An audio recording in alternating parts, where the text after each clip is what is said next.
Today we'll be doing a carb clean on a 1983 Kawasaki KX250. This will be a two-stroke model. And pre-mix your fuel on these, and we've left the throttle cable hooked up, throttle housing and all. If you're just doing a simple carb clean, all you really have to do is pull this bolt here, loosen this up, and turn your carburetor enough to where you can get to these four bottom bowl screws. And they're all 4 Phillips, and you can even pull this cap here on the bottom of your carburetor. That's a 17mm cap. That'll allow you to drain fuel out. Now, if your carburetor's been sitting for any amount of time at all, you've got bad fuel in there, put the wrong fuel maybe in there, didn't pre-mix it, I would suggest taking your carburetor off and just go ahead and remove that screw there, or loosen it up, and then that'll allow you to pull that carburetor off completely. And we'll slide this motor out of the way here so we can do this carb clean. We've got the carburetor off here. You don't have to pull the motor to do this, obviously, but we've got the carburetor here. We're gonna remove this throttle cable, the first thing we're gonna do. So pull this cap, it's an aluminum cap, going into aluminum housing of the carburetor. So you wanna make sure that you don't damage those threads going back together or pulling it apart. So we've got your throttle cable here. Now the next thing we're gonna do is pull the throttle cable. So I'm gonna take this spring, pull it completely up like this, and there's a clip down in there. Some models have a clip, this one does, so you can go ahead and just kind of pry that clip out of there like that, and just get it out of the way. All you really have to do is loosen it. Now the next thing you're gonna do is take that, and I kind of push against the throttle cable and the spring, and push the throttle cable down. I'm gonna try to show you what I'm doing from the bottom there. See, it's loosened up that throttle cable, and you're gonna slide it into that groove there. And that's gonna get that cable unhooked from that slide. So now you're just gonna be able to lift it up like that. Now you've got your needle down in there, and it's an adjustable needle. You can push that needle up like that, and you can adjust that clip on that needle.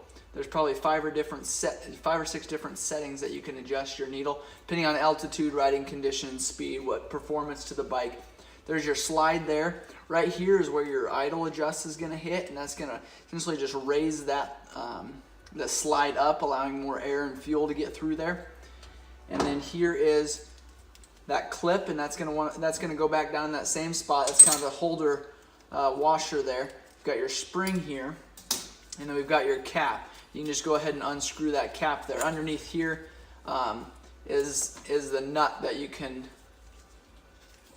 Underneath this boot here is the nut that you can just slide right off of there. And there's your throttle cable there. We'll go ahead and set that aside for now while we do this carb clean. I'll leave some pieces out here so you can see exactly what we're doing. Now what I do, here's your choke assembly here. You wanna make sure that sticks in the up position, and you pull on that when you're wanting to start your bike, especially on a cold day. It'll allow more air and fuel to get through there. It goes through that hole there and comes out on the other side. So that's just allowing more air to get through there. Now set your carburetor down like that. We're gonna pull these 4 screws on the bottom here.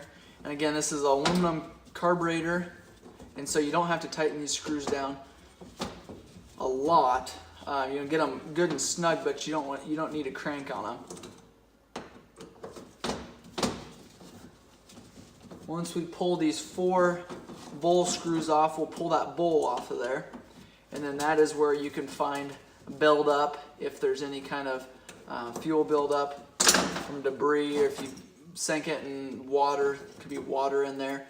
4 Phillips screws there, pull the bowl off. And there's your bowl. This O-ring is a common problem that leaks on these, so you can replace that with a rebuild kit. A lot of times that O-ring will come with it. Here's your fuel overflow. Now if this float is too far the wrong direction, fuel will come up and it'll actually go out this tube here and out this bottom nipple here. That is why it's important to have a hose going from this bottom nipple to the bottom side of your motor. If this drains directly on, if you're hitting a jump, fuel sloshes around in there, goes down this tube here, which will happen.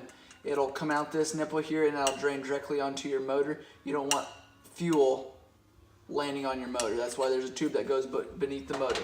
We've got your main jet here, and that takes a 6mm wrench or socket to pull that main jet. You want to make sure you can see through that main jet. So you want to hold it up to light, make sure you can see through it. If you can't see through it, or regardless, take compressed air and blow through that.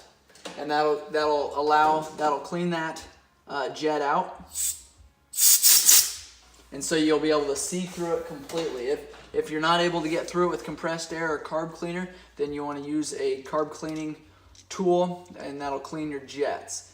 Now, these got different numbers on them. This is a 155 depending on riding conditions, depending on performance done to the bike, exhaust pipe, air filter, stuff like that. You may want to switch that out for a bigger or smaller jet. And this is two separate pieces here. And make sure this washer goes on with it going back together.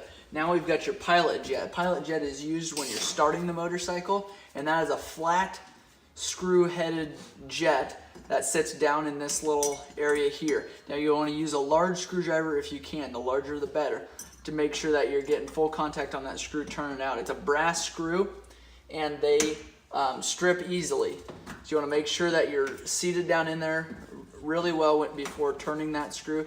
You know, pull that out. This is a lot smaller hole on these pilot jets, and but you still want to be able to see through it, blow through it, make sure that's cleaned out before going back together. A lot of times if your motorcycle won't start, a lot of times the pilot jet is probably plugged if it's a fuel issue. These ports on here are so small, it is easy to plug those. Next, we're going to pull this bowl. What you do there's a little pin, sits on these two posts here. You know, make sure if this pin is sticking, you don't take a hammer and just slam on these posts here. They're aluminum and they break easily. So this should be fairly smooth going in and out of there. If it's not, you can use a pick, put a little more pressure on it, but you don't want to just bang on it with a hammer. Here is your needle and seat here. This is your seat, this is your needle. A lot of times these, you can see on this video, will get grooved in here, or they'll break off, or something will get stuck down in here, allowing that to stick open, causing fuel to dump in there. If your bike sits there and it's leaking, here's your problem. Now, if it's just a small leak, not a major deal, you can adjust this very slightly, this tab here, to raise and lower your needle and seat, or your needle to seat properly. Now, if you have debris down in here, this is worn badly, this isn't going to fix your problem, and more than likely, no matter what you do, you'll have to replace this needle at some point. So we've got your main jet holder here, and that's an 8mm, and that just unscrews. And that one a lot of times is a little bit easier to use a socket on there. And to pull that, a lot of times this isn't your smaller port, so these don't get plugged up, but they can if you've got some really bad fuel in there sitting for a long time. You can pull that and blow through this with compressed air. You don't actually have to pull this to blow through it, but there's your main jet holder there. This comes off too, allowing you to clean all that whole area.